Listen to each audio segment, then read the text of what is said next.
Rigiji wacho ni huyu alikuwa anapoteza. Rigiji ni donge nen gi baba ekanu enen kure.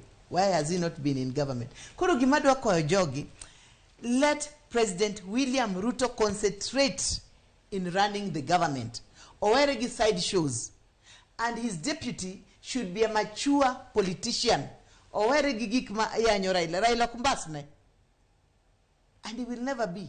And he will never reach where Raila has reached. Koro gimadwa kwa again, let them concentrate. Nikechi neno mach kimoko matin. Kimedo kama mafuta kama to maji no dhiga dhia mbele. Walisema kazi kwa vitendo. Wegitim gima nenore.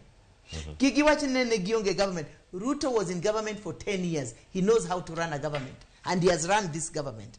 Koro weche mamria mboma wakili duaketo wagon nwamigi nigin gidwecha ariogi. Mago mriambo. Ruto sebede government more than 10 years plus. Ero. Kiwacho kanyo weche mag miriambo wakili yang bikoni bende wachni mago walo. Koro weche maka mago bede ka jia duoka maka mano pachi koto kwenye mwacho mano kotenore kod wach mar mosruok. Wacho ni okodwa. Jomoko no wacho kanyo ni mondo mi ngato wacho ni okdwa handshake. Nyiso ni ngato no sepenje.